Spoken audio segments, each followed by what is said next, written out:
Down the chocolate river. Off we go, cried Mr. Wonka. Hurry up, everybody. Follow me to the next room. And please don't worry about Augustus Gloop. He's bound to come out in the wash. They always do. We shall have to make the next part of the journey by boat. Here she comes. Look. A steamy mist was rising up now from the great warm chocolate river, and out of the mist there appeared suddenly a most fantastic pink boat. It was a large open row boat with a tall front and a tall back, like a Viking boat of old, and it was of such a shining, sparkling, glistening pink color that the whole thing looked as though it were made of bright, pink glass. There were many oars on either side of it, and as the boat came closer, the watchers on the riverbank could see that the oars were being pulled by masses of Oompa Loompas, at least 10 of them to each. "This is my private yacht," cried Mr. Wonka, beaming with pleasure. "I made her by hollowing out an enormous boiled sweet. Isn't she beautiful? See how she comes cutting through the river." The boiled sweet boat glided up to the riverbank. 100 Oompa Loompas rested on their oars and stared up at the visitors. Then suddenly, for some reason best known to themselves, they all burst into shrieks of laughter. "What's so funny?" asked Violet Beauregard. Oh, don't worry about them," cried Mr. Wonka. "They are always laughing. They think everything's a colossal joke. Jump into the boat, all of you. Come on. Hurry." As soon as everyone was safely in, the Oompa Loompas pushed the boat away from the bank and began to row swiftly down. Hey, there.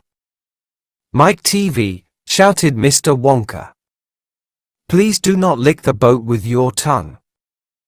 It'll only make it Daddy," said Veruca Salt, "I want a boat like this. I want you to buy me a big pink boiled sweet boat exactly like Mr. Wonka's. And I want lots of Oompa Loompas to row me about, and I want a chocolate river, and I want..." "She wants a good kick in the pants," whispered Grandpa Joe to Charlie. The old man was sitting in the back of the boat and little Charlie Bucket was right beside him. Charlie was holding tightly onto his grandfather's bony old hand. He was in a whirl of excitement. Everything that he had seen so far, the great chocolate river, the waterfall, the huge sucking pipes, the minty sugar meadows, the Oompa Loompas, the beautiful pink boat, and most of all, Mr. Willy Wonka himself, had been so astonishing that he began to wonder whether there could possibly be any more astonishments left. Where were they going now? What were they going to see? And what in the world was going to happen in the next room? "Isn't it marvelous?" said Grandpa Joe, grinning at Charlie. Charlie nodded and smiled up at the old. Suddenly, Mr. Wonka, who was sitting on Charlie's other side, reached down into the bottom of the boat, picked up a large mug, dipped it into the river, filled it with chocolate, and handed it to Charlie. "Drink this," he said. "It'll do you good. You look starved to Then Mr. Wonka filled a second mug and gave it to Grandpa Joe. "You, too," he said. "You look like a skeleton. What's the matter? Hasn't there been anything to eat in your house?" "Not much," said Grandpa. Charlie put the mug to his lips, and as the rich, warm, creamy chocolate ran down his throat into his empty tummy, his whole body from head to toe began to tingle with pleasure, and a feeling of intense happiness spread over. "You like it?" asked Mr. Wonka. Oh, it's wonderful, Charlie. The creamiest, loveliest chocolate I've ever tasted," said Grandpa Joe, smacking his lips. "That's because it's been mixed by waterfall," Mr. Wonka told. The boat sped on down the river. The river was getting narrower. There was some kind of a dark tunnel ahead, a great round tunnel that looked like an enormous pipe, and the river was running right into the tunnel. and so was the boat. "Row on," shouted Mr. Wonka, jumping up and waving his stick in the air. Full speed ahead. And with the Oompa Loompas rowing faster than ever, the boat shot into the pitch-dark tunnel, and all the passengers screamed with excitement. "How can they see where they're going?" shrieked Violet Beauregard in the darkness. There's no knowing where they're going," cried Mr. Wonka, hooting with laughter. "There's no earthly way of knowing which direction they are. There's no knowing where they are rowing, or which way the rivers flow. Not a speck of light is showing, so the danger must be growing, for the rowers keep on rowing, and they are certainly not showing any signs that they are." "He's gone off his rocker," shouted one of the fathers, aghast, and the other parents joined in the chorus of frightened shouting. "He's crazy," they shouted.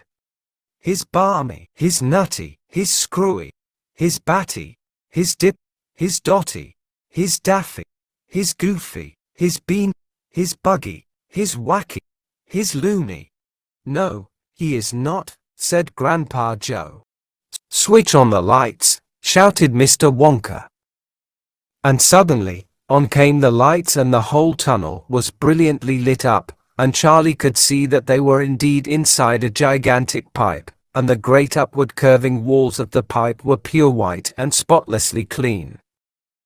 The river of chocolate was flowing very fast inside the pipe, and the Oompa Loompas were all rowing like mad, and the boat was rocketing along at a furious pace.